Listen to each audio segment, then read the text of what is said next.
Today's reading is Job chapter 15. Chapter 15. Eliphaz accuses. Job does not fear God.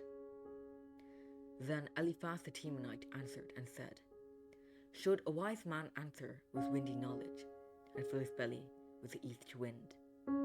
Should he argue in unprofitable talk, or in words with which he can do no good? But you are doing away with the fear of God and hinder meditation before God.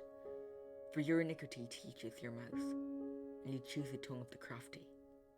Your own mouth condemns you, and not I. Your own lips testify against you.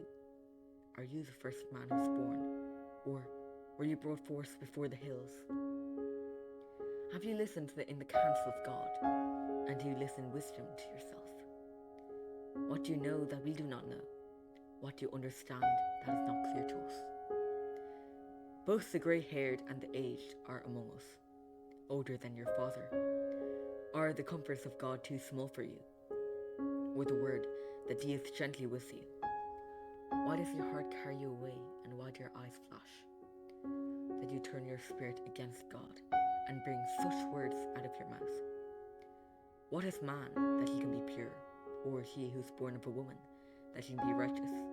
Behold, God puts no trust in his holy ones, and the heavens are not poor in his sight.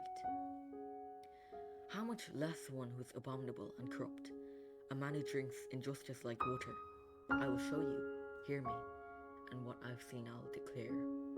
What wise men have told without hiding from their fathers, to whom alone the land was given, and no stranger passed among them.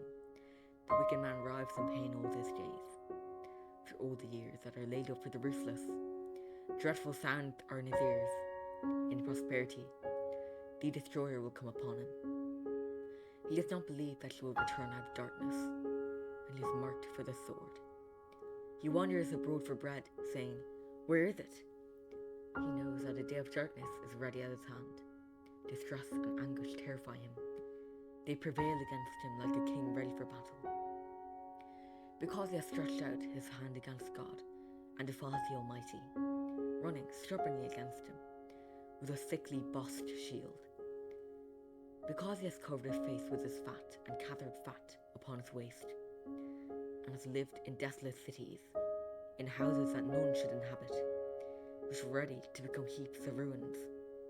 He will not be rich, and his wealth will not endure, nor will his possessions spread over the earth. He will not depart from darkness. The flame will dry his shoots, and by the breath of his mouth he will depart. Let him not trust in emptiness, deceiving himself, for emptiness will be his payment. It will be paid in full before his time, and his branch will not be green.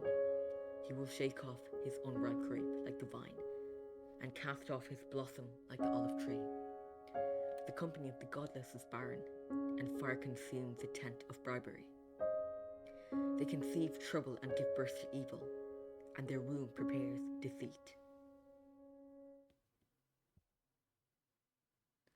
This is the word of the Lord. Amen.